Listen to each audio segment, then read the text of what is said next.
umaga po sa lahat. Ako po si Philip Suzara, tinatawag ng iba na ako si Kaipe. Anyway, patuloy po tayong nakakatuwa ho itong ganito. Huwag kayong masiraan ng loob na baka akala nyo kaunti lang tayo sa ngayon. Pero pag-uwi nyo sa mga tahanan nyo, may mga pamilya kayo at alam nila yung ginagawa ninyo.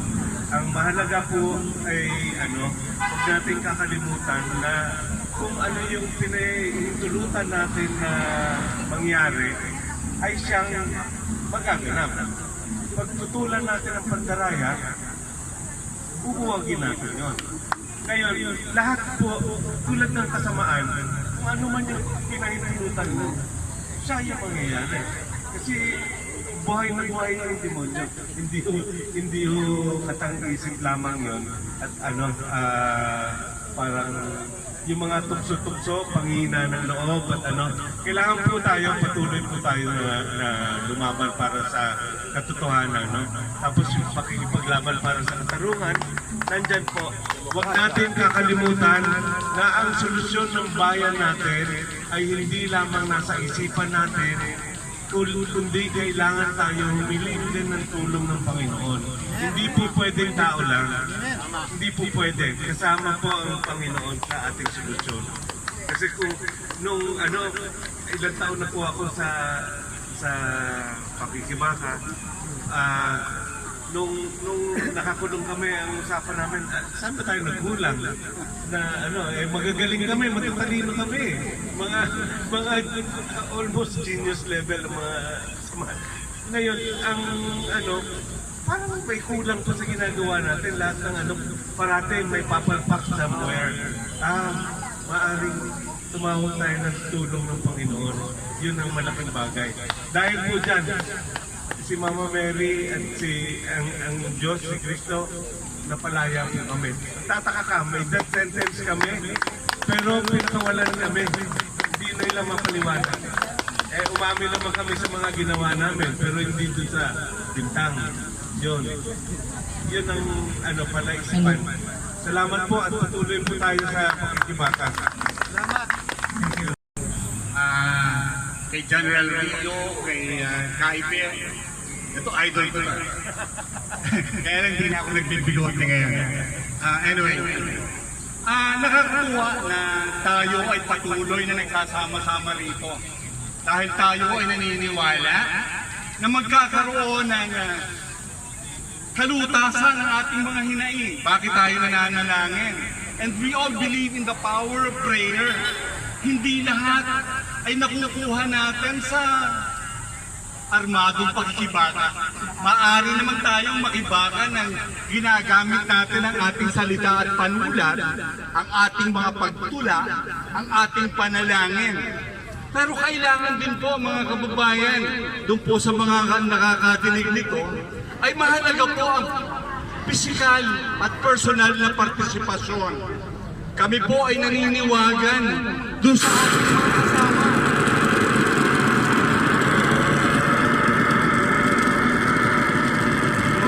Ilang na may built-in microphone. Hello. Mas malakas. Okay. Katulad po ng aking sinasabi, ito po ay isang panawagan sa ating mga kababayan na tunay na nagmamahal sa ating bayan, sa mga makabayan nating mga Pilipino na naghahangad ng kaayusan. Nakikita natin ang mga nangyayari sa ating bayan ngayon. Nakikita natin ano ba, bakit ba nila pinagpipilitan itong Maharlika Investment Fund na ito? Ito ay dapat kinukuha sa surplus ng gobyerno. Pero kumita ba tayo? Abay, tayo negatibo. Tayo po ay may pagkakautang na ngayon na almost 15 trillion. Na bago na upo si Duterte ay nasa 7 trillion lamang ito. At nakita natin sa pag-upo ni BBM sa Department of Agriculture, ano po ang nangyari?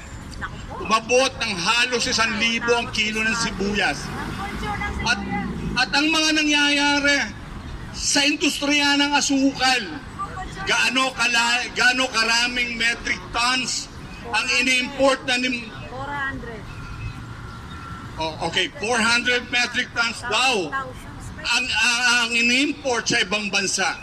Pero napakarami nating tubuhan sa Pilipinas. Tayo dati ay nakakapag-export pa ng ano. Bakit hindi suportahan ng pamahalaan na ito ang industriya ng asukal? Ano ang nangyayari ngayon? Ako po ay taga Batangas at nakikita ko ang nangyayari, ang panggigipit ng gobyernong ito sa mga magsasaka, sa mga pisantes, lalo na partikular sa magtutubo, kung paanong dinudukot, pinapatay, tinotorture, lahat ng uri ng panunupil sa karapatan ay kanilang ginagawa. Ngayon mga kababayan, panahon na, suportahan natin ang ipinaglalaban ng Tian Trayo. Suportahan natin ang ating karapatan. Suportahan natin na malabas ang katotohanan. Hindi po ito ang katapusan ng laban. Tayo magpapatuloy at hindi tayo tigil hanggat hindi natin nakakamit ang tunay na katotohanan. Marami pong salamat at magandang umaga. Late, gumawa ko naman kami ng kaperahan, humihingi po kay Mayor Arahani Lacuna at sa aking brad kay yung servo. Kahit lang pantanghalian namin, sige na po. At tuloy-tuloy lang po tayo, sana every Friday magsasama-sama tayo. Tawagin natin itong 1521 Black Friday. Okay po, maraming salamat. Ano na? Last Friday of the month. Maganda nga every Friday para susunod na. Dami ng padami, everyday na. Oo. Pagdala lang tayo ng isa itaglaran natin susunod na Friday at dadami tayo eh.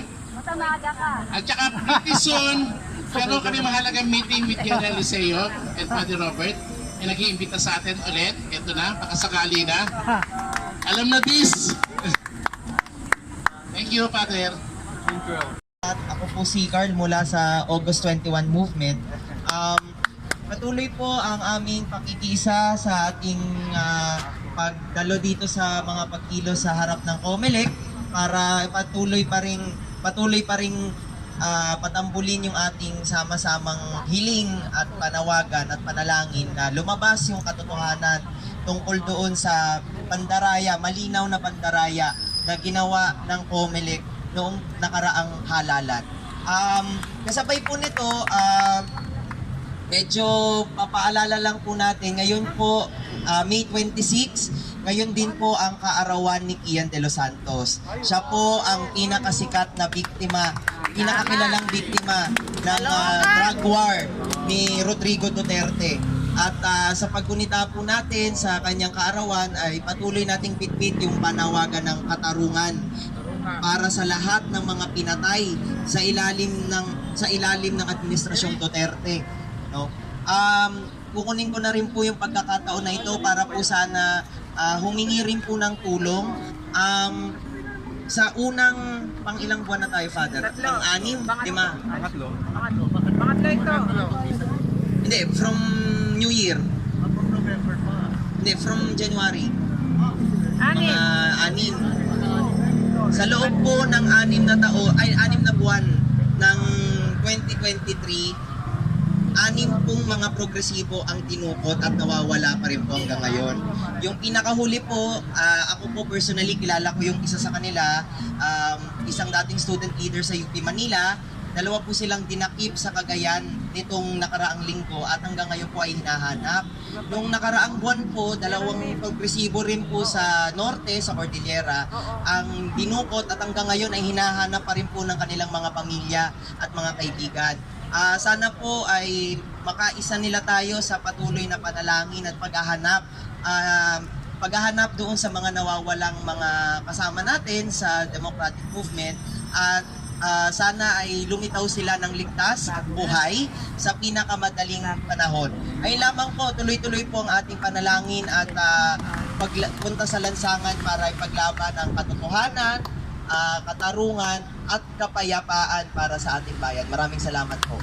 At siguro yung page to be updated, will be having 22 bands singing political songs, fighting for the sovereignty and for kung ano yung pinaglalaban ng 1521 Solidarity. So yun din yung pinaglalaban. As of now, sa June 24 po mangyayari yan, kamatayan ni dating Pangulong Pinoy. So, sa Facebook po, sa Raktivista. So, ipopost ko rin sa 1521 yung mga information sa Lagro po. So, 22 bands yun coming from sa umaga hanggang siguro alas 10, alas 11. So, yun, inimbitahan namin kayo. As of right now, nag-record din ng kanta yung Colored Red.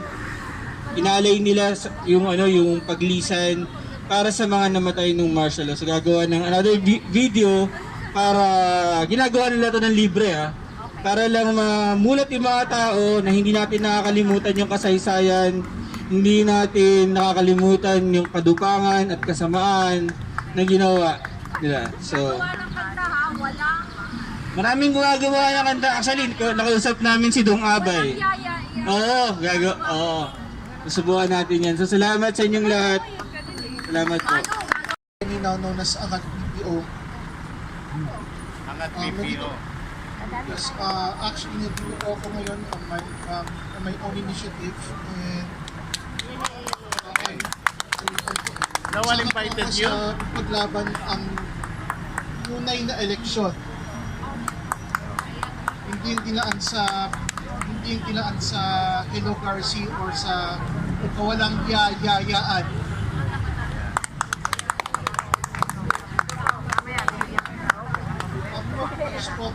Post ko po sila sa Facebook mamayang hapon. Vlogger ka? Member po ako ng ilang groups. Ano pa? Para makapalo kami. Meron pa kami. Pwede ko post sa Geeks for Lenny, The Silent Majority, tsaka sa kilusang sa mga liberal po, post yung pictures.